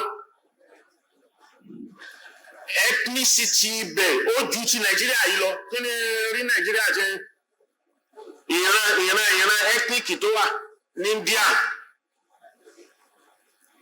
Mi kì í má ṣe exaggerate. Ó lọ rẹ̀gẹ̀dẹ̀ ní tó lé ní 200 ni. Pẹ̀lú èdè. Pẹ̀lú ẹ̀sìn ìran ẹni kọ̀ọ̀kan pẹ̀lú ẹ̀sìn ẹ̀ lọ́tọ̀ọ̀tọ̀ ni wọ́n ń gbé lágbépọ̀ wọ́n dẹ̀ lọ wájú wọ́n á gba culture òyìnbó wọ́n á sì gba bible wọ́n á gba religion ẹ̀ science ẹ̀ ni wọ́n gbà technology ẹ̀ ni wọ́n gbà.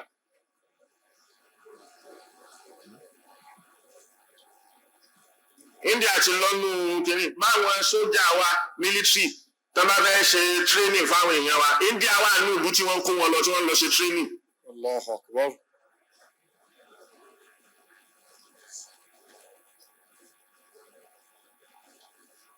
sọ̀kí ló ṣe táwọn òwò àwọn ìyẹn báwo ni wọ́n ṣe mánéjì ara wọn báwo ni wọ́n gba kádàrá fọ́lọ́run pẹ̀lú pé wọ́n ń ṣe mùmíní wọ́n ń ṣe mùsùlùmí. wọ́n sì gbà yí pé tó ọlọ́run ló kó àwọn pọ̀ ló dá àwọn papọ̀. sọ́bọ̀tà wa ìran mi o ìyà ń jẹ ni o ìwọ ló sì ń kóyà jẹ ara rẹ ìwọ ló ń kóyà jẹ rẹ àwọn àìpé ìran rẹ ni wọ́n ń kóyà jẹ nìkan ló ń nẹ̀. ma yablugul a'da'u min jahilin ma yablugul jahilu min nafsihi ìntàlá ìmọ̀kan fi ń ṣe rẹ̀ pọ̀ ju tọ́ta ẹ̀fẹ́ fi ṣe lọ.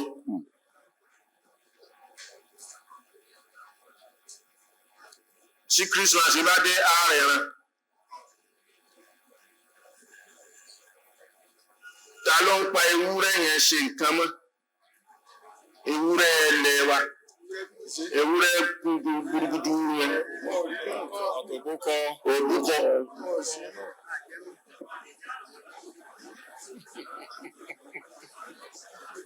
bílé abádé mùsùlùmí inú ilẹ̀ Yorùbá náà yóò pẹran. Èwo lẹ́yìn sì ń bì. Sọ èyí tó tẹ̀ jẹ́ kúrú tí ó jẹ́ bí àgbò kúrú yẹn náà mélòó ni kúrú ẹ̀gbá nínú. Ayakumullah.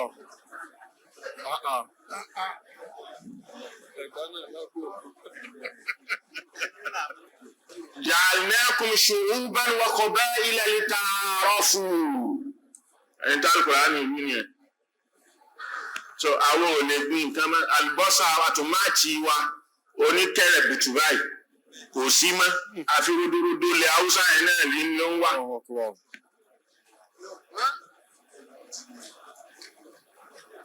gbogbo oko ilẹ̀ Yorùbá ibo náà ti ń gbin tòmátì á sì jẹ tòmátì lọ́bẹ̀ àbá ní jẹ. Màálù ló ń wá oko wọn. À ń sọ fún wọn ránchíìsì tán ní kí wọ́n ṣe òyìnbó ṣe ránchíìsì níjọ́ tó wà wọ́n ṣe é sí Òbùdù ranches ṣé wọ́n ní kí Fúlàní lọ gbàbẹ̀ ni?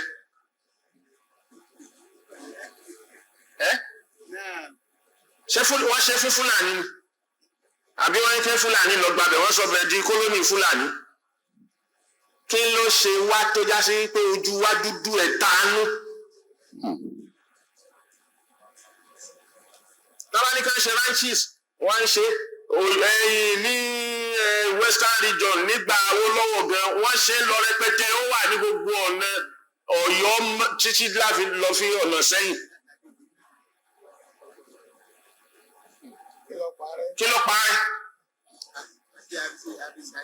Àbí Western Union jọ náà ṣe Awólọ́wọ̀ ó ní pé kí wọ́n wá gba kí Fúlàní wá gbalẹ̀ ní màálù tó lọ kó wá.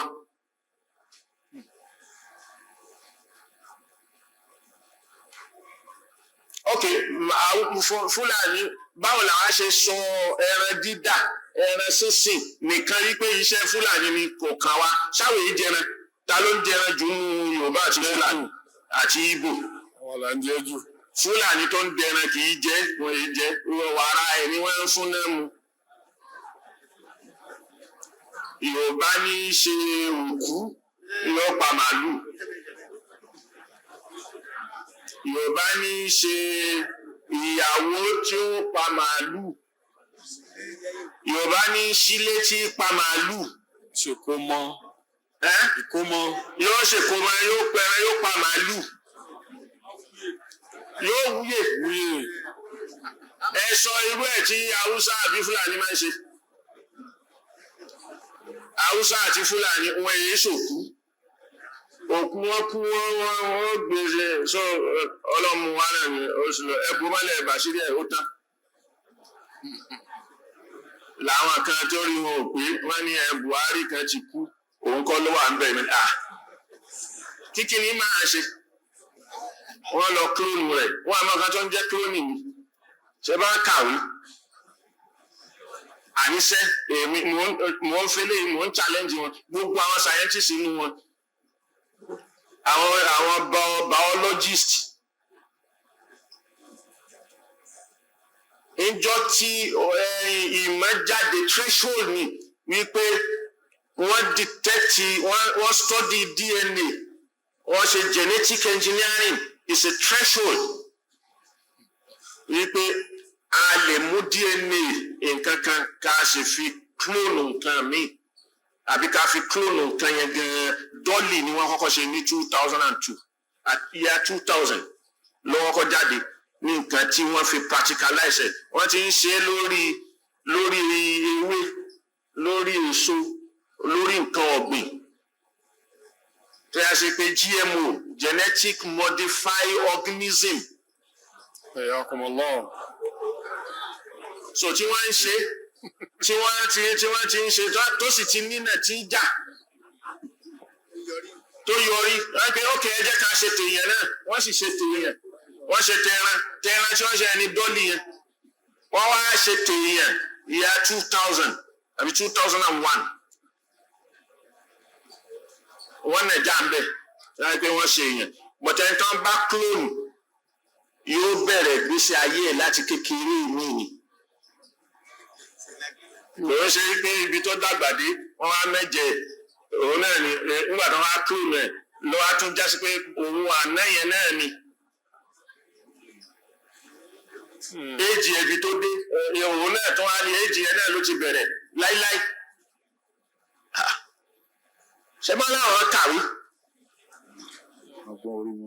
sókè àdẹ gbaru tíọ́rì yẹn wọlé wípé ó ti kú wọ́n clone ẹ̀ òun kọ́ lówó lè tó wà ń bẹ̀ yìí. Sọ̀kadẹ̀ gbà yẹn kán máa wá gbé kiri ó ti kú kí lẹ fẹ́ gbà mí pé kẹ́nìkan tiẹ̀ kú. Kí ni oore bẹ̀ kí lórí ire bẹ̀ fẹ́ nìkan. ẹlẹ́sìn kan tí ọlọ́run bá ń bẹ lẹ́mìí ẹ̀ tó gbọ́ ọlọ́run gbọ́ kò ní rúkú sẹ́lòmíì. Allahu Akbar. Allahu Akbar. kèfèrí ni máa ń rúkú sẹ́lòmíì, kèfèrí ni lẹ́mìí èèyàn ò jẹ́ nǹkan kan lọ́wọ́ ẹ̀.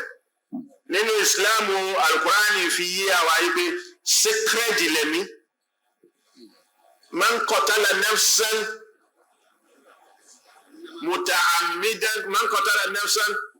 muta'ammidan faka'annama qatala an-nasa jami'an. ẹ̀mí kan tó bá pa nígbà tó ní o pa àìmọye ẹ̀mí àìmọye èèyàn ló pa. wa man ahyaha faka'annama ahya an-nasa jami'an. tó bá sì yí ẹ̀mí kan gbogbo ẹ̀mí lóye. من أجل ذلك كتبنا على بني إسرائيل láti má káyà mọ́ kan mú àgàbí jáde àsìkò ti lọ. bọ̀tọ̀ ọ̀rọ̀ pọ̀ téèyàn fẹ́ sọ. حياكم الله. ó fẹ́ jẹ́ wáàsí. so wáàsí yẹn òun là ń sọ fún. ó fẹ́ lọ kiri kan fẹ́ ṣe. àní ìwọ gan ló yẹpẹrẹ ẹran rẹ. ìyẹpẹrẹ ìbú ikú sínú wípé kò ṣẹ̀ṣẹ̀ wá ya púrúfù ààrẹ ní inú ibi tó wà yẹn ní fíìlì yẹn ní ààyè yẹn nílùú tẹ́jìjọ́ wà ní púrúfù rẹ tiẹ̀ ìwọ púrúfù rẹ wípé èmi náà wà in existence. Survival of the fittest. Òun lè yùn ní gbogbo ibikíbi láyé ni kódà lèèyàn náà fi dáyé ní kálukú fi wá survival of the fittest ni. ṣé spermatozoa tó jáde lára ẹnìkan ṣé gbogbo ẹ mílíọ̀nù tó wáyé pé gbogbo mílíọ̀nù yẹn lórí bí di odidi obìnrin kan mílíọ̀nù yẹn ni ó máa bí lẹ́ẹ̀kan náà. Allahu Akbar. Allahu Akbar.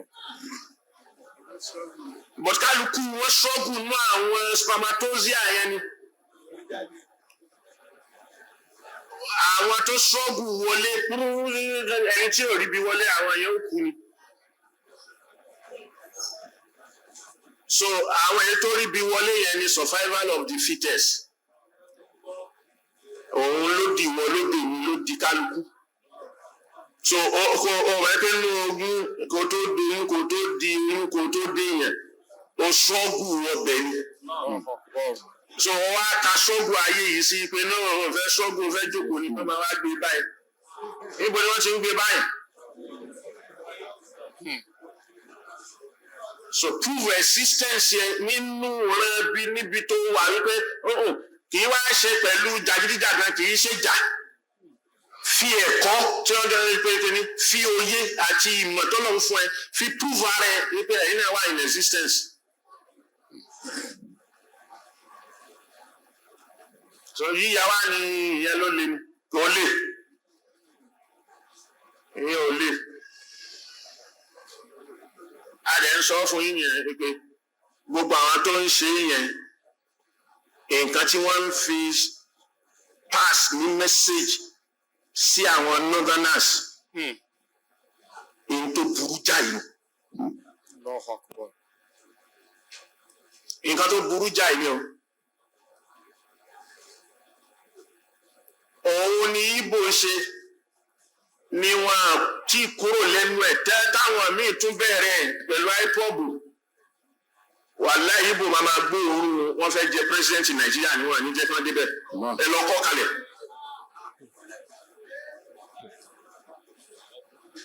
because ta ló máa ṣe gbogbo bó ṣe ń ṣe yìí ṣe ẹnìkan wọ́n wá sọ pé ó yẹ wá fún wọn jẹ ẹ jẹ́ kó yí kàn wọ́n náà power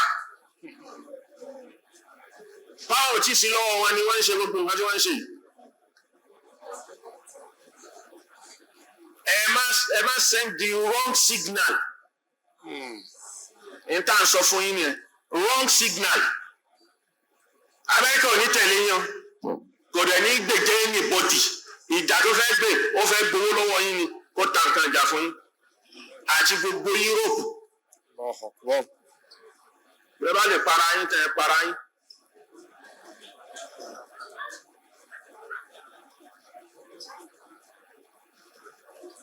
ولو آمن أهل القرى آمنوا ọlọ́run gbọ́ ni wàtákọ̀ tá a bẹ̀rù ọlọ́run tó. لفتحنا عليهم بركات من السماء والأرض. àìníṣẹ́ yẹn kò ní ní anybody lára lafatahna àbáṣí fún ni báràkà àwọn àlùbáríkà láti sámà àti tilẹ̀ á ṣì fún yín ni. ولكن كذبوا ẹ pé gbogbo ẹ̀rọ. فأخذناهم بما كانوا يكسبون. أخذناهم بما كانوا يكسبون. irọ́ tẹ́ pé yẹn òun nìyá fi ń jẹ kálukú mi ò fi ríṣẹ́ mi ò fi rí kan àwa ń pariwo. ẹ wọ àwọn ọmọ àwáwá àbí kinní kan tí wọ́n ń kóra wọn jọ. ṣáúṣá ló ní ẹ kó wọn jọ bẹ́ẹ̀ àbí fúlàní ló ní ẹ kó wọn jọ bẹ́ẹ̀ 1 million boys. àwọn olóńnáwó fún wọn.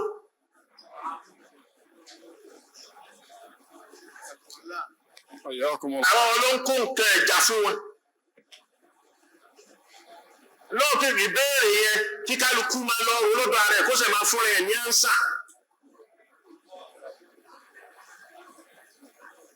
ṣé irú àwọn bẹ́ẹ̀ irú àwọn yẹn lè fẹ́ fi pilẹ̀ ìlú nation míì tẹ́ fẹ́ dálẹ̀. àbí ẹ̀yẹ jẹ́ àwọn yẹn kúrò. La ilaha illallah. àwọn lè fẹ́ fi pilẹ̀ nation foundation tí a bá pilẹ̀ pẹ̀lú nǹkan wàláhì làzim wíwọ́ tó wọ́ láti ilẹ̀ yẹn kò lè ní àṣeyọrí lókè because apá ò ní ká mọ́. Allahu Akbar.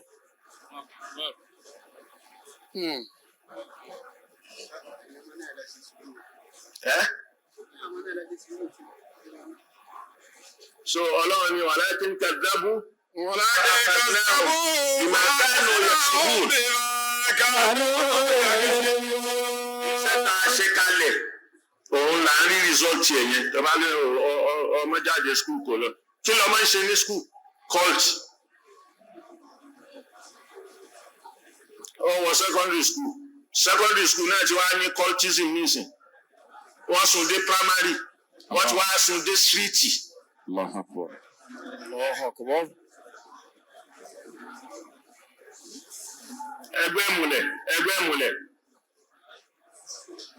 ṣé fúlàní lọ́wọ́ ẹni lẹ́gbẹ́ ìmùlẹ̀ àbọ̀ ló introduce ẹgbẹ́ ìmùlẹ̀ fún yín ókè tó bá tiẹ̀ introduce ẹ̀ fún yín ẹ̀yin ò ṣe ṣe làákà ìkẹ́rẹ́ pé eléyìí àfẹ́ gba eléyìí kò yẹ ká gbà á.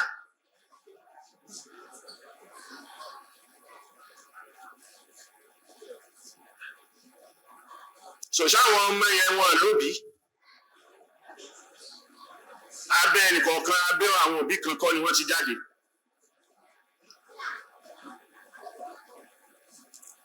أفأمن أهل القرى أن يأتيهم بأسنا بياتا وهم نائمون. ẹ má jà bá wọn tú yùn. حياكم الله. ẹ má jà bá wọn tú àmọ́ nǹkan tá à ń wí fún yín tá à ń wí fún yín sẹ́ pé ọlọ́run máa design gbogbo bí nàìjíríà yìí ti rí ni. ó fi kálukú sáàyè ẹ̀ so kí kálukú á máa yẹ pé ibi tó ń fẹ́ ṣe tó ń fẹ́ mọ̀ ibi láàyè ń kó excel so ní state kọ̀ọ̀kan kò sẹ́ni tó disturb ẹnì kọ̀ọ̀kan ní state ẹ̀ wípé kó make state ẹ̀ kó wà vibrant kó dẹ̀ develop. ṣọba amẹ́ríkà láti lọ kọ́pì nǹkan tá a lọ kọ́pì wa amẹ́ríkà láti kọ́pì kí state wà amẹ́ríkà láti kọ́pì ẹ̀ state kọ̀ọ̀kan lamẹ́ríkà kò state kọ̀ọ̀kan dá ní autonomy rẹ̀ ní ó sì lówó ẹ̀ tí ò ń ṣe federal tí ò ń ṣe pé federal kò sí state tó lówó tó California state of California kò sí state tó lówó tó. wọ́n ṣe nǹkan wọ́n ṣe gbogbo nǹkan wọ́n ṣe everything níbẹ̀ wọ́n ṣe so kálukú ń ṣe bí wọ́n ṣe mọ owó tí state yẹn ń gbà táwọn òṣìṣẹ́ ẹbẹ̀ ń gbà state mi ò gbà òṣìṣẹ́ state mi ò gbà owó wọn ò dọ́gba.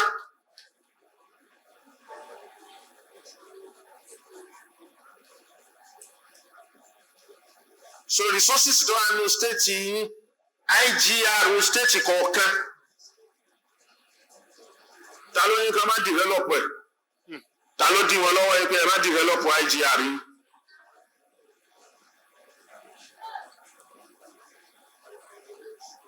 ṣé lọ́mọ yìí pé inna khalaqnakum min zakarin wa untha wa ja'alnakum shu'uban wa qaba'ila lita'arafu.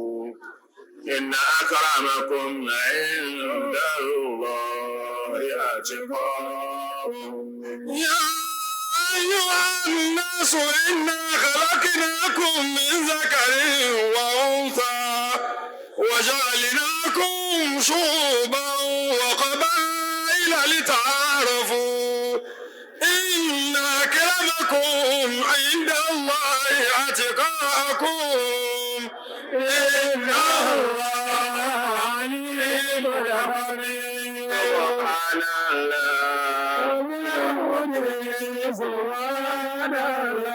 سبحان الله. ربنا تقبل منا إنك أنت السميع العليم وتب علينا يا مولانا إنك أنت التواب الرحيم واهدنا وفقنا إلى الحق وإلى طريق مستقيم. ربنا آتنا في الدنيا حسنة وفي الآخرة حسنة وقنا عذاب النار. الفاتحة.